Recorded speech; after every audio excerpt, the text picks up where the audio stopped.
Sir నిన్న Janasena office లో మధ్యవర్తులు లేని వ్యక్తి ఎవరు 2 వెహికల్స్ ఉంటే ఎస్పీ ఐజీ పరుగులు తీసుకుంటూ మంగళగిరి విచారణ చేశారు.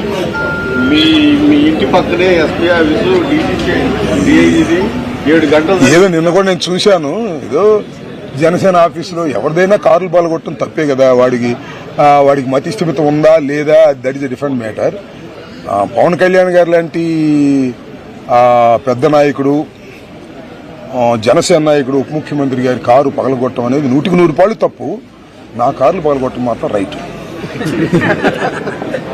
నా ఇల్లు పగలగొట్టడం మాత్రం రైట్. నా పిల్లం తరమటం మాత్రం రైట్. నా ఆఫీసును ధ్వంసం చేయటం మాత్రం రైట్.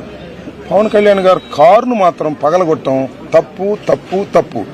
పవన్ కళ్యాణ్ గారు, మీరు ఖండించకపోయినా, వాడి మతి స్థిమితం లేకపోయినా మీ కారు పగలగొట్టడం తప్పు.